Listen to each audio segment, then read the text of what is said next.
Welcome to Are You Real Creatives, shaping culture through creative influence. Connect with artists that are redefining what it means to break through industry barricades and are becoming a driving force in the world by sharing their individual gifts, struggles, and experiences. Now, please welcome your host, Matt Dietz. This is Are You Real Creatives? Welcome to Are You Real Creatives, where we are connecting with artists in today's church culture who are doing big things. And today I am joined by the one and only John Egan. John is doing some really incredible things. I love John's music. You love John's music. We all love John's music. John has been at New Life Church for quite some time, doing some things with Desperation Band. Most of you be familiar with that. A lot of connections and doing music with some of the biggest names, and then recently doing music with Jesus Culture with his not so new song, but new to the connection with the Jesus Culture aspect of it, Make a Way. One of my favorite songs, one of my favorite artists. John, thank you so much for joining us today. We appreciate you being on the show. Thanks, Matt. It's awesome to be here, and thanks for your kind words. Yeah, absolutely. John, why don't you tell us a little bit about your history? Obviously, we mentioned the fact that you're at New Life Church. I know there's a lot of history there, but even before New Life Church, obviously, you've spent some time in music, but even before music, what has really brought you to the place that you're at right now? Tell us a little bit about your life. Yeah, it's fun adventure. I grew up in New Jersey, in the Northeast, which I love and I miss. We lived in like a suburb town, North New Jersey, literally, a beautiful kind of farm-ish area, but we were 18 miles from Manhattan. So we were downtown New York City within, with a 20-minute drive or traffic, an hour and a half drive. But I loved it there. My parents actually still live there. So I was born and raised in the same house, and they still have that house. And our church in New Jersey, for New Jersey, it was really big church up in the Northeast. Churches are quite small. So our church was about 500 or 600 people, which in a mega church world is small, but in the Northeast, it's really quite large. Mm-hmm. And I was a drummer. I played drums in our worship band growing up. And then when I was in high school, our church went through this really cool season that we called renewal. And I think that was just kind of the term that was used to describe what was happening. People were just being refreshed in the presence of the Lord. So I totally just got turned on to worship in the presence of God and found out what that was because we spent so much time doing it. We actually, throughout my high school years, I lived a different type of high school life because every Friday night and Saturday night, we were at church. And I was playing drums for hours on end for these worship services. And people from all over the Northeast would come out just to check out what God was doing. There was high expectation, high anticipation, and it's how I got into the worship thing. So it's why I lead the way I lead now is because, I didn't get into this necessarily because I fell in love with music, though I do love music. I got into this because God could do anything in any moment, and that is exciting, and that's such a rich life to me, and it's an exciting and adventurous life to me. So from New Jersey, I went to Oral Roberts University in Tulsa, Oklahoma, so it was quite a change and a culture shock. I was introduced to kind of Midwestern Christianity, which was so foreign to me. I never saw ever a man with a suit asking for money on television ever until I went to ORU. And it was so fascinating, but it was so foreign to me that, it didn't even bother me. It was almost comical. It's like, wow, okay. It's interesting. And then you meet these guys, suit-wearing guys who are actually doing extraordinary things. You're like, well, I don't know. Maybe they're onto something. But I spent 4 years of my life there, which was really great. And that's where I started to lead worship. A lot of the stuff out of the UK was starting to surge up, like Matt Redman, and most notably for me, Delirious. When I heard that, kind of everything changed for me. I was in my dorm room, and my father, who has zero musical ability whatsoever, he sent out a bunch of CDs because he was just over in the UK from Delirious. He's like, you have to hear this, and when I did, it was over. I spent hours in my dorm room learning guitar, And it was awesome living on a dorm floor with like 30 different guys, and 20 of them played guitar. So all I would do is walk around and learn from all my roommates and floor mates. And so that's when I felt like the Lord was saying, it's time to come off the drums, and lead some worship. So really kind of a late bloomer to worship leading, because it was toward the end of college. And but then from there, I had a bunch of good friends that moved.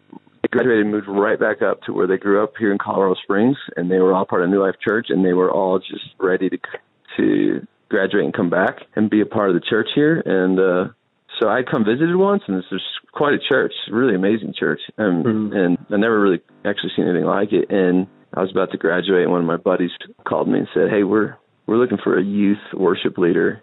Are you interested?" And again, being in New Jersey, I thought, is that even a thing? Are you hiring? Are you hiring a youth worship leader? How is that even possible? And they're like, yeah, we want to hire a worship leader just for the youth. And it wasn't for much. I think I made $800 a month for like the first year. But what did I care? I was young and single, and sounded pretty good. So I moved up here and met my wife here. Got 3 kids now, and started writing songs here. I never written until I got here. And when I got here, shortly after I got here, one of our youth pastors wanted to start a prayer gathering called Desperation. And that's it. He said, I just want to get kids, young people, students praying and fasting. So can a couple of you guys lead worship for it? So yeah, that sounds amazing. And it felt like the old Renewal days from when I grew up. So I was like, I'm in. This is me. And then our worship leader at the time said, you should write some songs for this event. And which at that point, the only original worship songs that I really was listening to was Delirious, and the Hillsong kind of was a thing. Mm-hmm. Sure. This is 16 years ago, and right. So sure, why not? Innocence, blind innocence. Just we went for it, and really it's kind of off to the races from there. I mean, we're still 16 years later. I'm 38 now. We're still leading worship for the Desperation Movement, Desperation Conference, and it's really been this incredible thing that's happened here out of Colorado Springs. Then our church as well. Leading worship for our church as well has been kind of probably just the foundation of what we are and what we do. What I do keeps me grounded. And then the songs over the years have provided an avenue for travel and ministering outside of the walls of the church. And this has just been really fun and really scary. And so that is the nutshell, and that all sounds pretty great, but a lot of that's come at a cost. Our church has gone through the worst you can imagine. We lost our senior pastor to a scandal. 10 months later, we had a shooting at the church right after service got out. We lost 2 teenagers that day. So we've had many days where we've wondered if we'd have a church the next day. But God is kind, God is faithful, and the people of God are really resilient. Yeah. And, so that's the nutshell. I can keep going because that's a broad question. Give me. Yeah, absolutely. Yeah, I mean, there's so much so much there that's encouraging. One of the most encouraging things on a lighter note is that drummers can actually experience the presence of God. It's possible. It is possible. Yeah, that's encouraging to the modern day worship leader. The drummer can actually experience the presence of God. And I love that, man, that story. And I remember very clearly, I'm connected at Trinity Fellowship in Amarillo. And so we have a pretty close connection to New Life, and I remember very vividly the experiences that you refer to with the scandal and also with the shooting. And I want you to talk about that a little bit. What did that, those experiences in the local church? Obviously, you're writing music on a very kind of global scale. It's being received by the global church. But some of those experiences, I know experiences in songwriting carry into the songwriting. What have those experiences done? How did it shift the culture of your worship team? How did it shift the culture of your writing? What did that do? Yeah, you'd hate to capitalize on the pain of anything, especially on the pain of others. We had one family who lost 2 family members that day, teenagers, 16 years old and 18 years old. Yeah. But there is something so remarkable about what God could do in our weakness. And we kind of get that in our heads. It's intellectual knowledge because we read it. Paul talks about it, in the scriptures. We rejoice in our weakness because God's power is made perfect. But it's not just an idea. It's for real. And we were young, and I think we started to get a little, we were ambitious too. And I'm not talking about in any kind of impure way, though I'm sure everything we do is impure. Who's righteous? No one. But we weren't attempting to be ambitious for impure ways. And then all this happens. So you're stripped of it all. I mean, who are you? You get a scandal, which brings shame and embarrassment.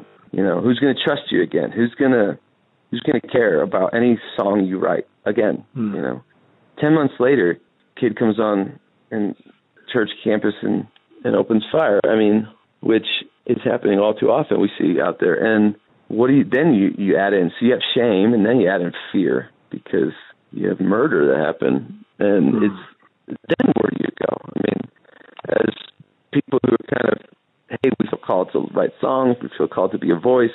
And so we were completely just stripped of everything we thought we were standing on.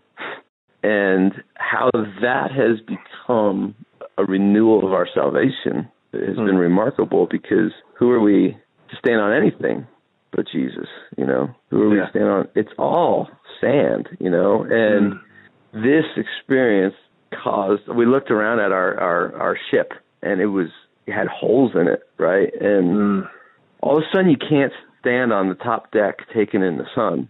You got to get down below, and you got to grab a bucket, and you got to start bailing water. And what that did for us is it bonded our hearts to each other. It connected us.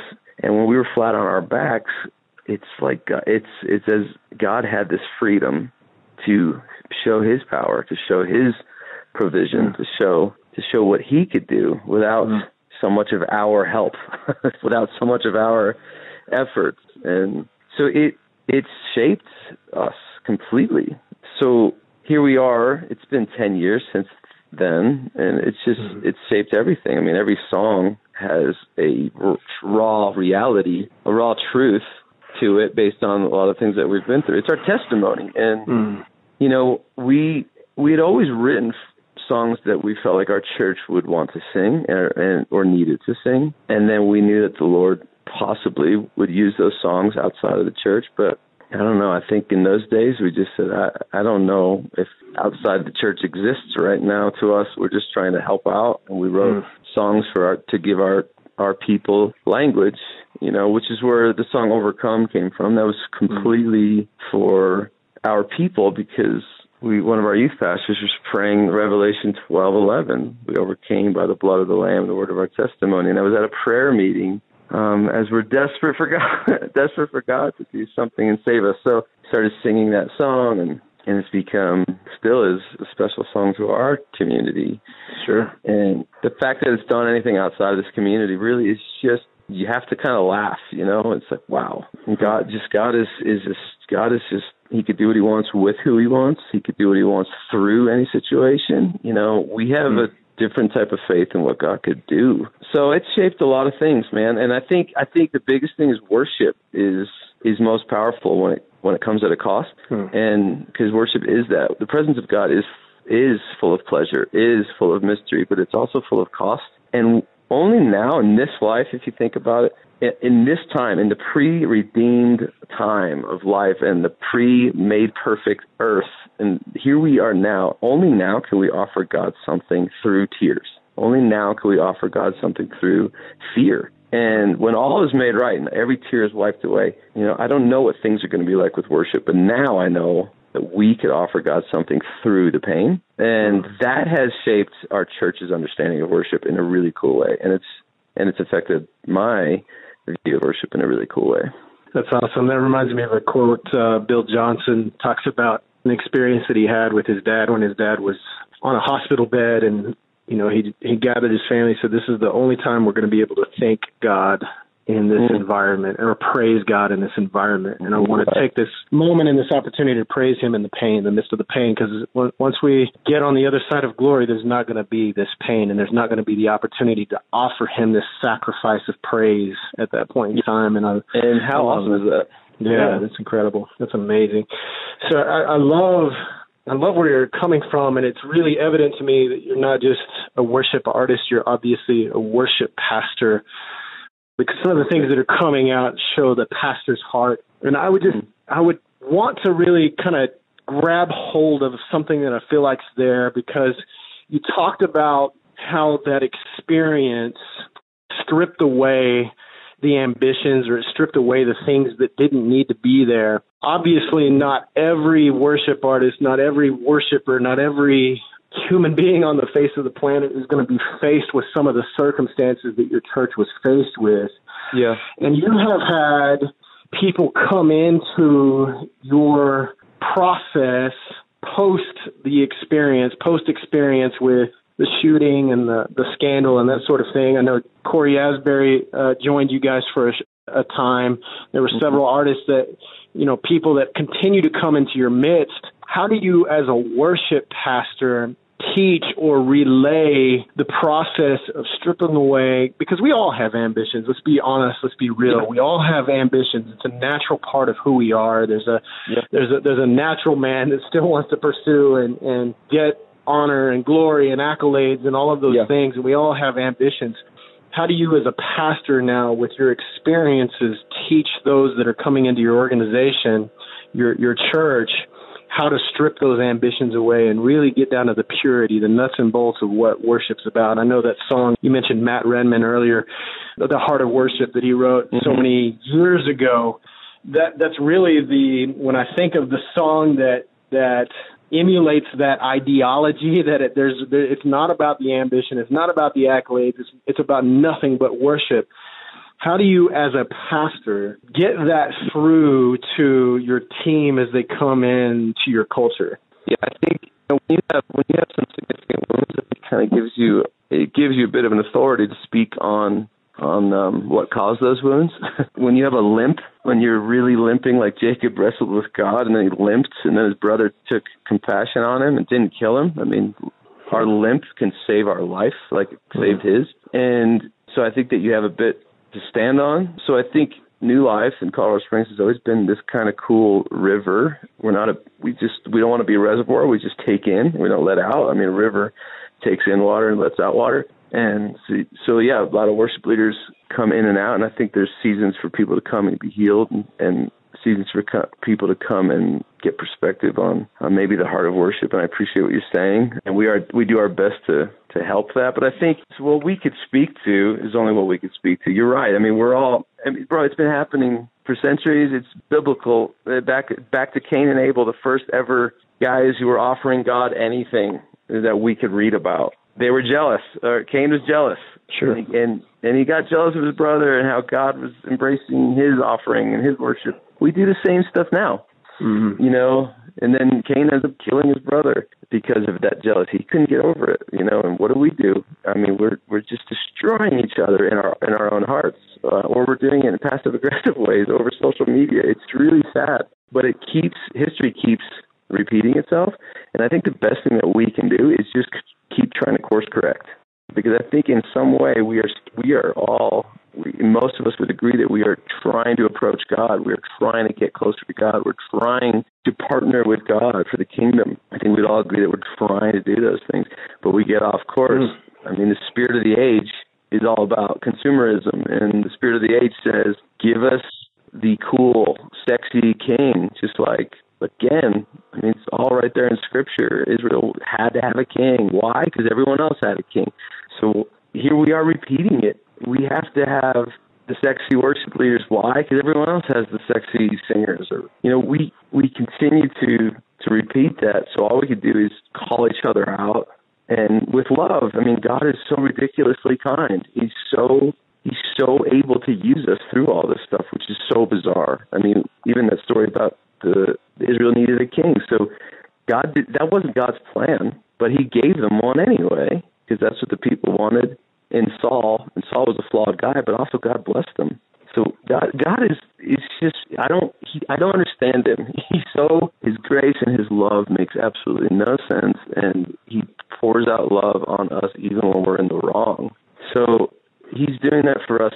So we could help course correct. We could help, the we could rebuke things, we could tear things down like the prophets used to do. But man, the best we could do is course correct and just say, hey, here's what we're going for. Here's how we could approach God. Here's how we could ascend the hill of God. Here's how we can clean our hands. Here's how we can purify our hearts. But I think a lot of it's just being aware of what the spirit of this age is. And it is about these certain things that could really distract from the heart of worship. And we just have to be careful. And I think God is not as worried about it as we are. I think God's not as mad about it as we are. I think that I picture God laughing a little bit at us. It's like, oh, you guys, even as you correct things, you just you take yourself so seriously. But that's how we can. Yeah, that's really good. I love that. And I think I love the perspective on the correction aspect of it. And I think that's something that probably all of us need, but especially in the church, I think we've, for so long, especially for the last probably century, really focused in on the aspect of the discipline part of it, where the relationship part of it has gotten lost. And I love the direction, even this is a perfect segue to talking about the song Make a Way, because so much of that song, the language of that song, talks about this relationship with a God who does things just to make opportunity for you for the sake of relationship. And I love the heart behind that song, and I love the heart behind what you're saying. Talk about that song a little bit. Where did it come from? What's the history of that particular song? Yeah, I appreciate what you're saying. I was on a writing trip. So the pace of my life now has been writing every day. But there was a few years ago, I was not able to do that because I was helping run the worship department here at the church, which I realized after a few years of doing that was going to kill me. It's not what I'm wired for. So luckily a couple of years ago, I was able to change that. But it was a few years ago where I had to just plan a few trips to write to get that going. And I was really exhausted. I was really starting to feel that kind of, that, not to be cliche, but that burnout vibe of going, what in the world am I doing? I'm just killing myself. So I went on this trip and I had some writing sessions set up, and I went to a church service. The first thing I did, friends of ours have this church, and he told this story that I didn't even know about, this total miracle story about not being able to have children and the medical reasons, and they just believed for a miracle, and a total full-on miracle took place, and now they have multiple children. And I just had this phrase in my head that was, where there is no way, you make a way. And it sounded pretty catchy, but I was thinking it would make a cool song idea. But I was just on and on thinking, like, no, this is phenomenal. Where there was no way, he made a way, through Jesus on the cross. And where there's no way today, he makes a way, which brings in that he's working today. So anyway, the next day, I had a writing session with a friend and brought this idea. And it's not that common that songs just flesh themselves out so quickly. I know you've probably heard, doing these podcasts, you've probably heard a million of those stories, and I venture to say half of them are true and half of them are not. But we immediately had like a map. I wanted to include language that was really sacred. So the first verse had the stuff from the Apostles' Creed describing Jesus. And when you're talking about where there's no way, you make a way, I wanted to hone in on Jesus. And God from God, light from light is all Jesus. And then the bridge was a quick addition because it was kind of, it's always been, always is, and always will be. If you're going to talk about miracles, if you're going to talk about God pulling off the impossible, you have to make it about Jesus. So it was an exciting session, really exciting. We finished it in a few hours and demoed it. And it was the kind of thing where you look at these sessions are so fun because we looked at each other. It was with a friend named Jason, and we looked at each other and just said, did that just happen? This is a really special song. and we knew it, and no one had heard it but us. No one had heard it. And it's so cool because that was enough to know that just me and Jason and God heard it. And it was so we celebrated that night. Like, let's go out to dinner. Let's call some friends. And because we felt like we had something really unique and really special. And we were celebrating a song that no one but me and him and God had heard, and it was really, really exciting time. And then we recorded it on the Desperation Band project, and it's been cool to see it taking some traction. And then the Jesus Culture thing, if you want me to talk a bit about that. Sure. That was Banning Leacher is the pastor and leader of Jesus Culture, and we were at an event, and I was leading, and I sang a new song that actually we still haven't recorded. We're going to do it in the next couple of months. And he grabbed me afterward and said, hey, and we hadn't met him a few times, but he said, hey, what's that song? I was like, oh, you can't get it. And he's like, man. And he's like, my heart's just really stirred from that song. And it's also just, I think the Lord's stirring my heart about you. I was like, well, I love that. I just love when the Lord does stuff like that. So, and I obviously respect him. So he's like, hey, can we go to dinner tonight? And anyway, we caught up, and this is a couple of years ago. So I've been we've been moving the Desperation Band thing to hand it off to some younger guys, because it's at the heart of what it is. It's a youth worship thing. And I've been leading so much worship for multi-generational settings and for church, and a lot of my songs are really not just geared toward an age group. So I was telling him about that, and we just became instant buddies, instant friends. And it's as simple as Banning. Just, he's just really, he's a pioneer, and he kind of gets something in his sights and he goes for it. And he's just a powerful guy, full of faith, and he's become an amazing friend. But he said, hey, you want to come out to the church and lead with the team? And so I was like, of course I do, man.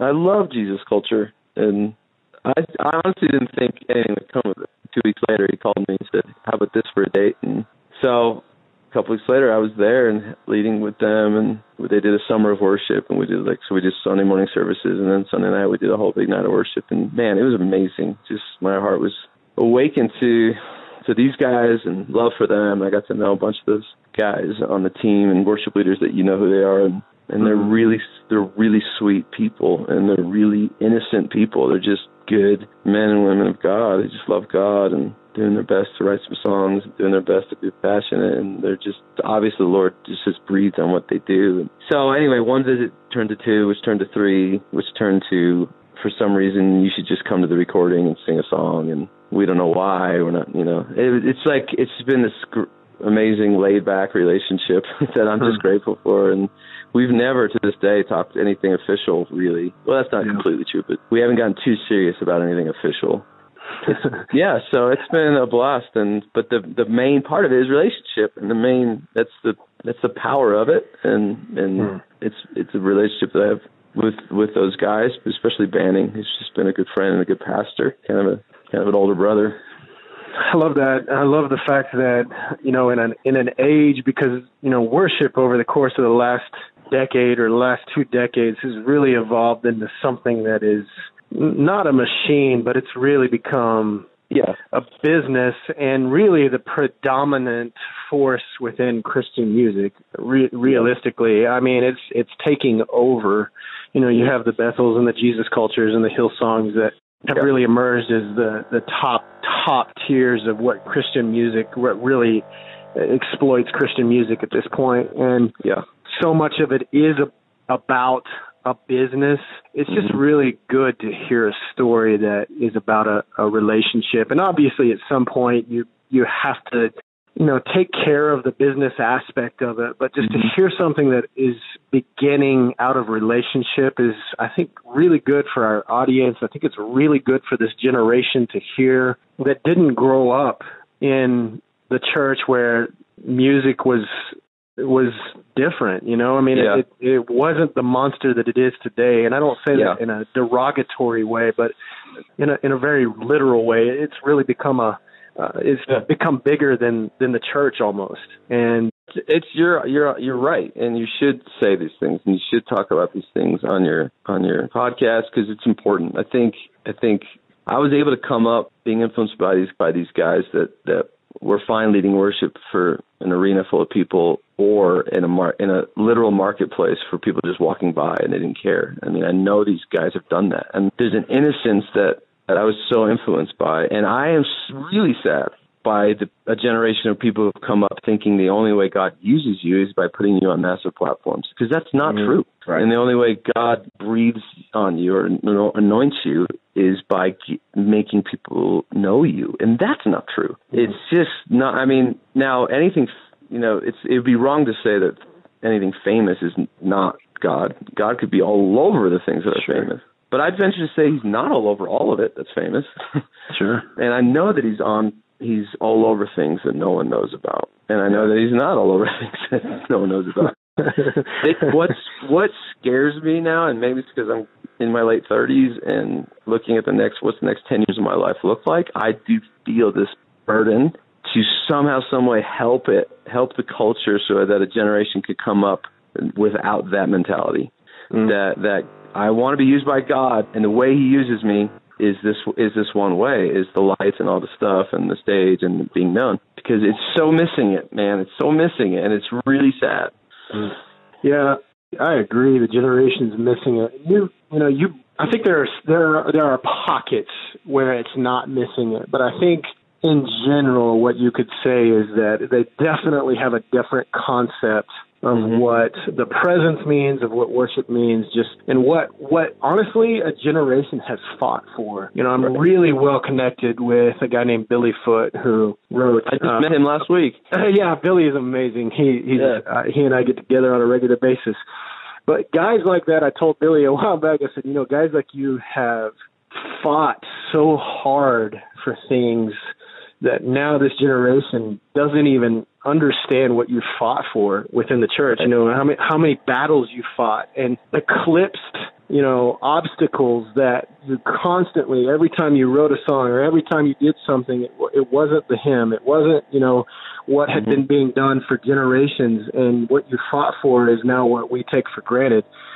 And what you bring up, talking about your age, which is you're not old at all. You're 38 years old, and probably the prime of what you've done as a music artist. But that really brings up an interesting point, and I don't want to extend the podcast so long that we lose interest, but I think it's a really important thing to touch on, because I think it's what a lot of, even worship pastors are dealing with, a lot of guys like Billy Foote, who are at an age where at some point you wonder, am I going to be irrelevant? Because I think what the history of the church has shown is at some point, guys that reach a certain age quit having the opportunity to contribute to worship. I want you to talk about that a little bit. And again, not saying that you're not contributing, because you're contributing at the highest level I think you've probably ever contributed at.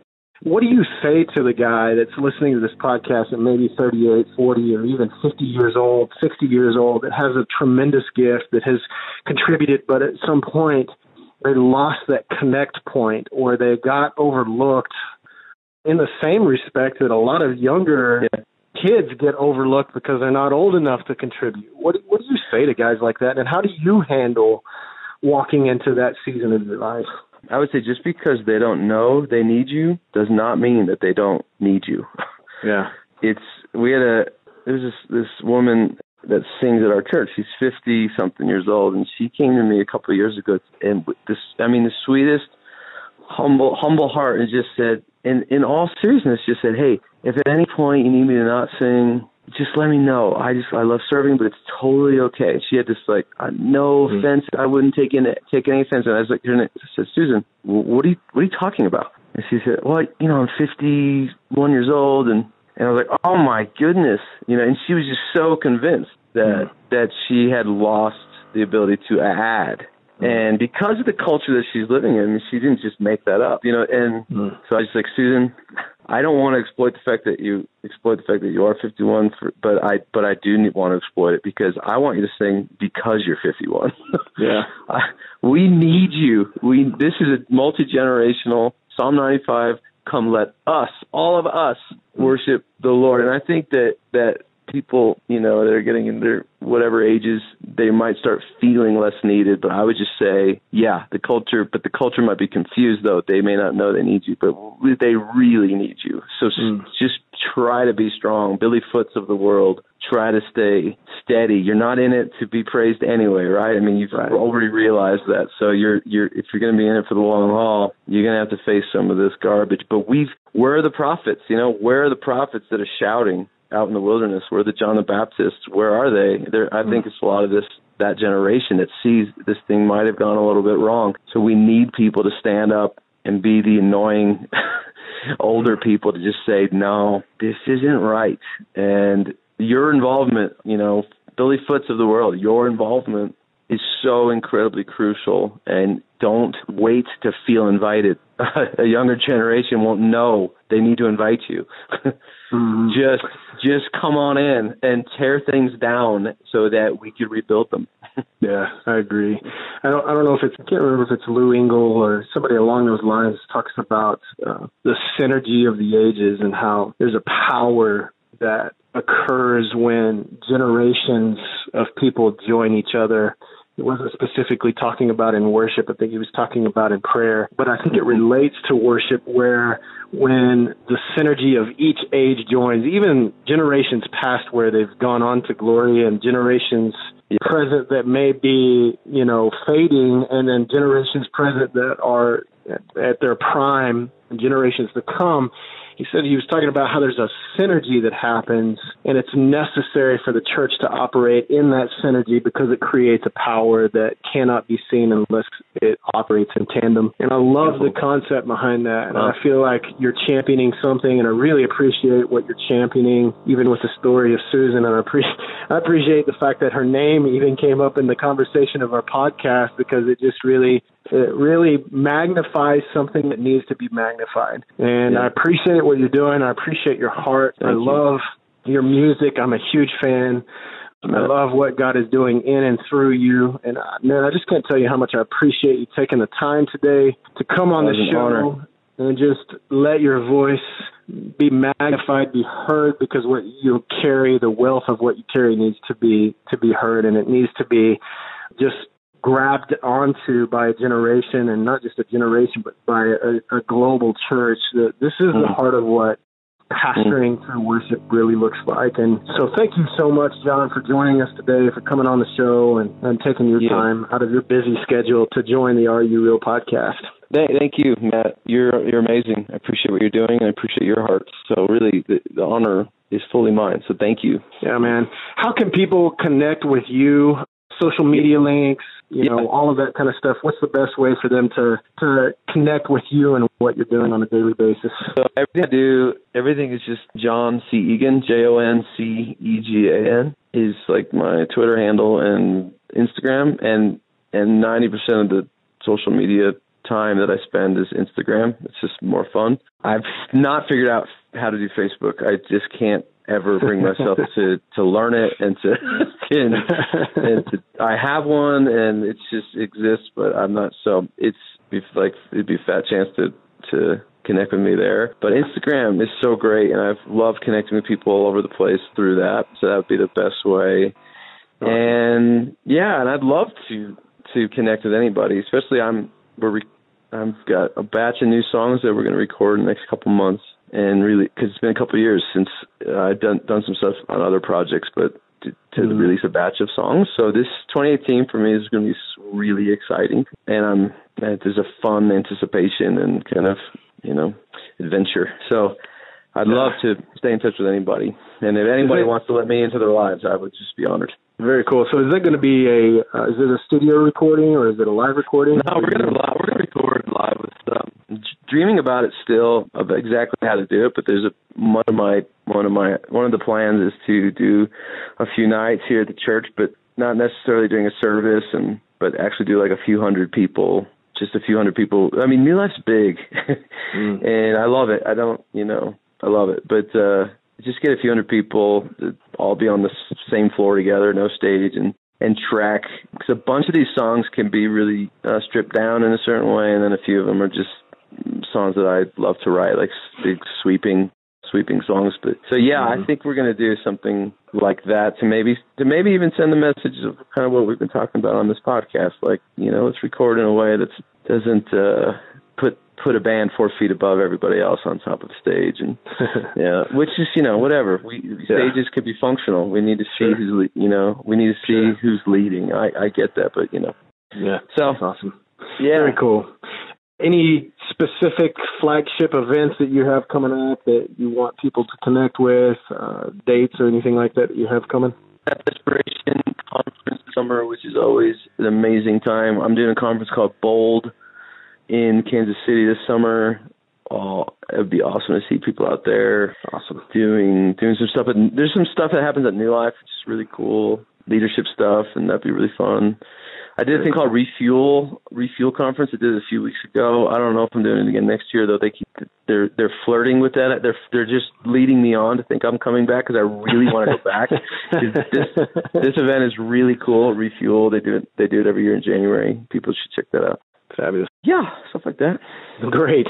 So our audience can tune into rureal.org, and you can find all of this information in the show notes, everything that we've talked about today, social media handles, links to be able to connect with John, and as well as being able to connect with me as a host. And I really appreciate you coming on the show today. We appreciate you tuning in today to Are You Real Creatives? And again, we will connect with you again in the near future.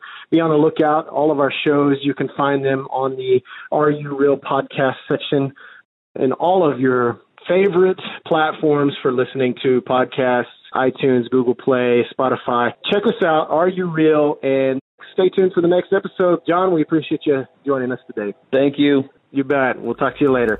You guys have a wonderful day.